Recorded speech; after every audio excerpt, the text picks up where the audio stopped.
Depuis un certain moment, j'entends certaines personnes dire que Obi Mikel serait en mission pour faire venir son frère ou bien disons son compatriote Osimhen à Chelsea. Alors, Obi Mikel peut-il chasser Nicolas Jackson de Chelsea pour faire venir son compatriote Osimhen à Chelsea?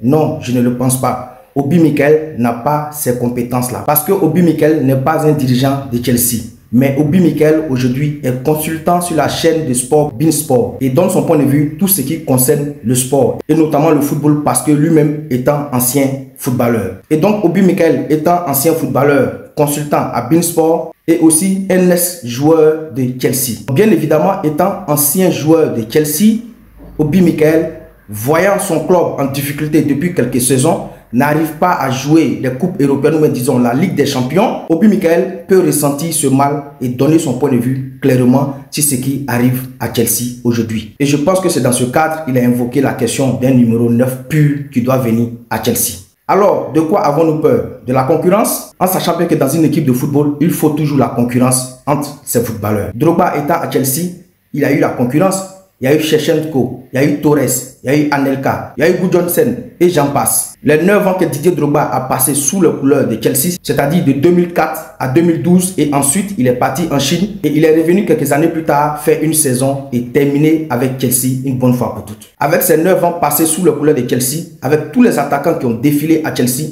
Didier Drogba n'a jamais eu peur, il est resté constant et il a été le numéro 9 de Chelsea jusqu'à ce qu'il prenne sa retraite. C'est-à-dire tous les numéros 9 qui sont arrivés à Chelsea, Didier Drogba a montré que lui, c'est un attaquant. Il a sorti les griffes et il a montré au monde entier que c'est lui le numéro 9 de Chelsea. Il n'a pas eu peur de la concurrence. Donc de quoi avons-nous peur? De l'arrivée d'Osimhen? Quand on dit qu'on est performant, on ne doit pas avoir normalement peur de la concurrence. Certaines personnes pensent qu'on critique Nicolas Jackson parce qu'on n'aime pas les footballeurs sénégalais. C'est archi faux. Parce que si on n'aimait pas en réalité les footballeurs sénégalais, on allait critiquer tous les footballeurs sénégalais jusqu'à aujourd'hui. Mais pourquoi aujourd'hui c'est Nicolas Jackson que nous critiquons? Pourtant, avant Nicolas Jackson, on a eu des joueurs sénégalais très performants et jusqu'à présent très performants comme le grand 11 Diofi, le grand numéro 10 Sadio Mané, le grand 7 Henri Camara, le grand 11 Mamadou Niang, Dembaba, Papis Cissé, Dame Doy, Pape Bouba Diop, paix à son âme, Idrissa Gana Gueye, Habib Diallo et j'en passe. Plusieurs joueurs sénégalais comme ça, très performants dans leur club et qui ont montré au monde entier que ce sont des champions. Pourquoi ces joueurs que je viens de citer, on ne les a pas critiqués lorsqu'ils étaient encore en carrière ou bien pendant qu'ils sont encore en carrière? Ces joueurs que je viens de citer, c'est des joueurs sénégalais, mais on ne les critique jamais. Pourquoi on ne les critique pas? Parce que ces joueurs-là, ils sont performants, ils sont concrets devant les buts, ils sont décisifs et ils jouent au football concrètement. Ce sont des Sénégalais, mais pourquoi on ne les critique pas? Parce qu'il n'y a rien à dire sur leur carrière, il n'y a rien à dire sur le football parce qu'ils sont performants. Et nous les aimons comme des frères africains. On ne les critique pas parce qu'il n'y a rien à dire sur eux. Donc, si on critique Nicolas Jackson, c'est parce qu'il y a quelque chose qui ne va pas au niveau de la finition.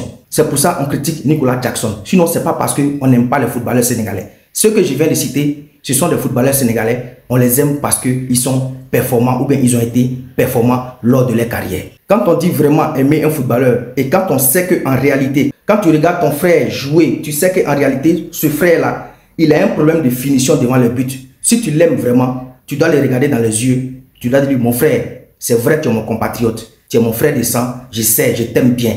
Mais en réalité, tu as un problème de finition. Il faut améliorer ce problème de finition-là et tu seras un grand neuf ou bien un grand footballeur mondial. Voilà comment on s'adresse à quelqu'un quand on l'aime en réalité. Mais quand tu viens, tu sais en réalité que cette personne, il a un problème de finition. Tu sais très bien qu'il a un problème de finition, mais tu fais comme si tu ne le sais pas et tu ne fais que le flatter. En réalité, tu ne l'aimes pas, tu es un hypocrite et tu ne veux pas l'évolution de ce joueur, mais plutôt sa régression. On dit qui aime châtie bien et c'est ce que je fais sur ma page ici. Ceux qui vont penser que je n'aime pas Nicolas Jackson, au contraire, vous et moi, quand on va nous mettre devant Nicolas Jackson, quand lui-même il sera là, il dira que c'est moi qui l'aime. Mais vous qui le flattez, vous ne l'aimez pas. Moi qui le critique, moi qui dénonce ses contre-performances, moi qui lui demande d'avoir une bonne finition, c'est moi qui l'aime en réalité. Parce que je veux sa progression, je veux qu'il soit un grand neuf. Si Osimhen doit venir à Chelsea pour que Nicolas Jackson sorte les griffes d'un Gaïndé, sorte les griffes d'un lion de la Teranga, sorte les griffes en sortant de sa tanière, je pense que c'est une bonne chose. Si Osimhen vient à Chelsea ou bien un autre attaquant, même si ce n'est pas Osimhen vient à Chelsea,